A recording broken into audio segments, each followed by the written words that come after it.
राधे राधे, जय श्री कृष्ण। आइए इस वीडियो में हम सबसे पहले बात करते हैं जन्माष्टमी का महत्व। श्री कृष्ण जन्माष्टमी एक महत्वपूर्ण त्यौहार है।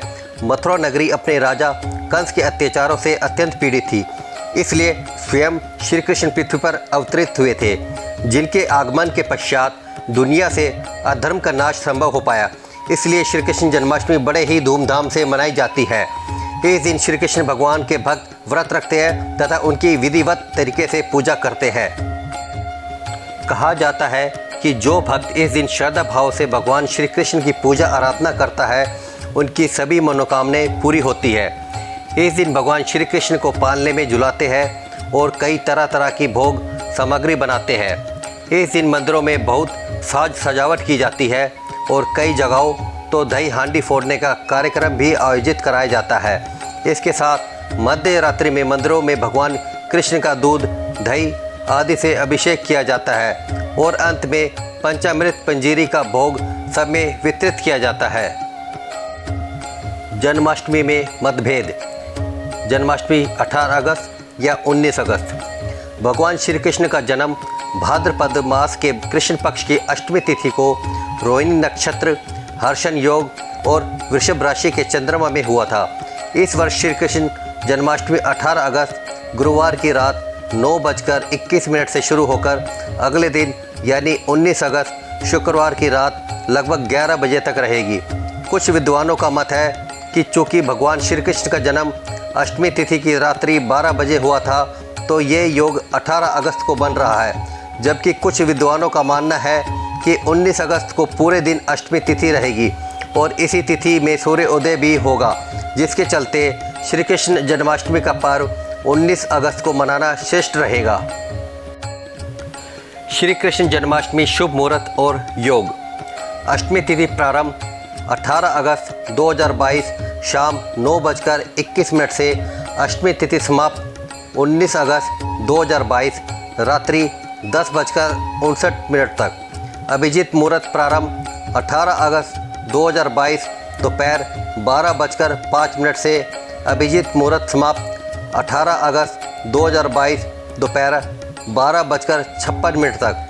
वृद्धि योग प्रारंभ 17 अगस्त 2022 सुबह 8:56 से वृद्धि योग समाप्त 18 अगस्त 2022 रात्रि 8:41 तक। व्रत पारण का समय 19 अगस्त 2022 रात्रि 10:59 के बाद। लड्डू गोपाल का श्रृंगार व श्री कृष्ण की पूजा विधि। श्री कृष्ण जन्माष्टमी के दिन प्रातःकाल स्नान व स्वच्छ वस्त्र धारण करने के उपरांत अपने पूजन कक्ष में भगवान श्री कृष्ण की प्रतिमा स्थापित करें। पुष्प, धूप, दीप प्रज्वलित करके विधि विधान के साथ पूजा करें। जन्माष्टमी के दिन श्री कृष्ण के साज श्रृंगार का बहुत ही खास महत्व रखता है।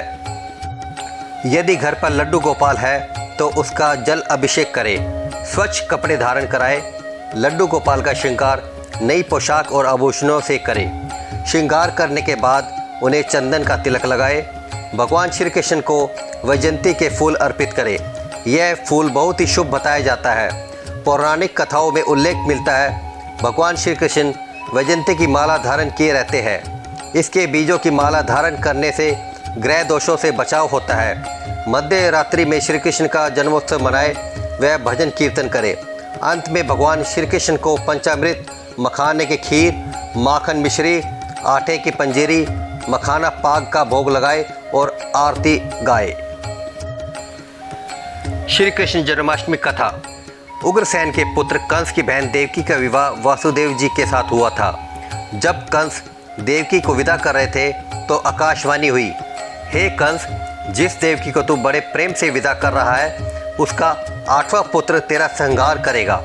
आकाशवाणी की बात सुनकर कंस क्रोध से भरकर देवकी को मारने के लिए तैयार हो गया। उसने सोचा, ना देवकी होगी ना उसका कोई पुत्र होगा। वासुदेव जी ने कंस को समझाया कि तुम्हें देवकी से तो कोई भय नहीं है, देवकी की 8वीं संतान से भय है, इसलिए मैं इसकी 8वीं संतान तुम्हें सौंप दूंगा। कंस ने वासुदेव जी की बात स्वीकार कर ली और वासुदेव देवकी को कारागार में बंद कर दिया। तत्काल नारद जी वहां आ पहुँचे और कंस से बोले कि यह कैसे पता चलेगा कि 8वां गर्भ कौन सा होगा, गिनती प्रथम से शुरू होगी या अंतिम गर्भ से। कंस ने नारद जी के परामर्श पर देवकी के गर्भ से उत्पन्न होने वाले समस्त बालकों को एक एक करके निर्दयपूर्वक मार डाला। भाद्रपद के कृष्ण पक्ष की अष्टमी को रोहिणी नक्षत्र में श्री कृष्ण जी का जन्म हुआ। उनके जन्म लेते ही जेल की कोठरी में प्रकाश फैल गया। वासुदेव देवकी के सामने शंख, चक्र, गदा एवं पद्मधारी चतुर्भुज भगवान ने अपने रूप प्रकट कर कहा, अब मैं बालक का रूप धारण करता हूँ।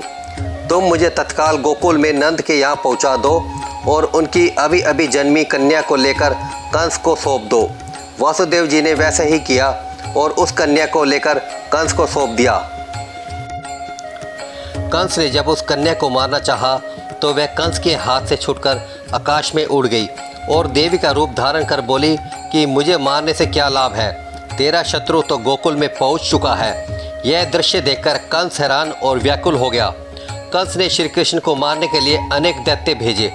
श्री कृष्ण जी ने अपने अलौकिक माया से सारे दैत्यों को मार डाला। बड़े होने पर कंस को मारकर उग्रसेन को राजगद्दी पर बिठाया।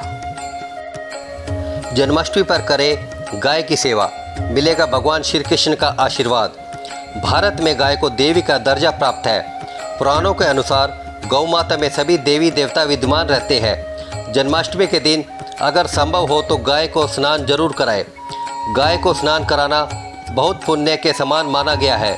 गाय का मोर, पंखों आदि से श्रृंगार व तिलक लगाकर पूजा करें। अपने घर में बनी पहली रोटी प्रतिदिन गाय को जरूर खिलाएं। ऐसा करने से आपको गौ माता के आशीर्वाद के साथ साथ भगवान श्री कृष्ण और अन्य देवी देवता का आशीर्वाद भी मिलता है। जन्माष्टमी पर अपनी क्षमता के अनुसार गाय को गुड़ व चना खिलाएं। यह गाय का सर्वोत्तम आहार माना जाता है। अगर प्रतिदिन संभव ना हो तो जन्माष्टमी पर गाय को चारा अवश्य खिलाएं। गाय भगवान श्री कृष्ण का बहुत अति प्रिय है। जन्माष्टमी पर गाय की सेवा अवश्य करें। इसका पुण्य व भगवान श्री कृष्ण का आशीर्वाद अवश्य मिलता है। राधे राधे, जय श्री कृष्ण। दोस्तों, वीडियो पसंद आए तो चैनल को सब्सक्राइब करें और वीडियो शेयर करिए।